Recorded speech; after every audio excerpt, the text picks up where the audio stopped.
राक्षस होई माड़ी आसुछि पथर ध्वंस हेब पृथिवी।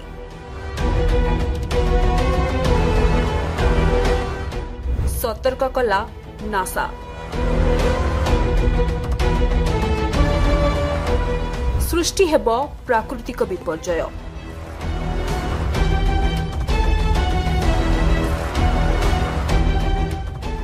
आसुछि बड़ धरणर विपद।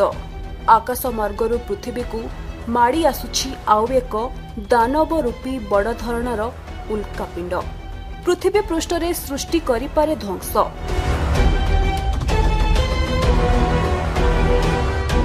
आसुथिबा विपद को दृष्टि रे रखी नासा तरफरू सतर्कता जारी करा जायछि। नासार कहिबा अनुसार 100 फुट चौड़ा एस्ट्रॉयड 2025 QV9 पृथ्वी आड़कू माड़ी आसुछि। कि ध्वंसलीला सृष्टि करिब ताहा कहिबा मुस्किल। तेबे वैज्ञानिक माने स्पष्ट करिसेंती जे किछि बड़ धरणर विपद नाही।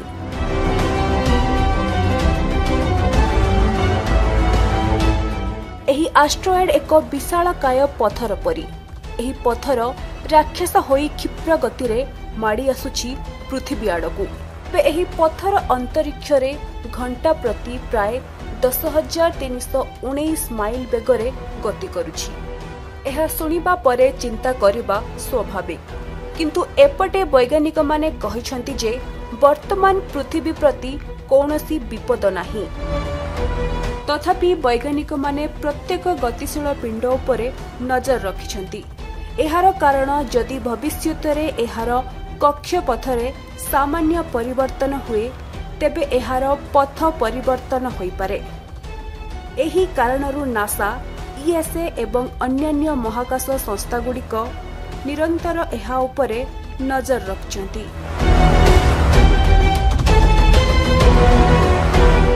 साधारणतः छोट छोट उल्कापिंड बा ब्रह्मांडीय पथर खंडगुड़िक पृथ्वीर वायुमंडल उपरे प्रवेश करिबा परे जଳି जाइथांती एवं एथिरु कोनोसी क्षति हुए नाही।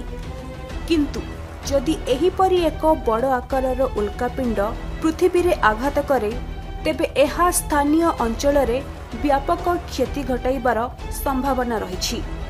विशेषकर जदि एहा कोनोसी जनबहुल अंचल किंबा समुद्र रे पड़े तेबे एहा सुनामी किंबा अन्यान्य प्राकृतिक विपर्यय सृष्टि करि पारे।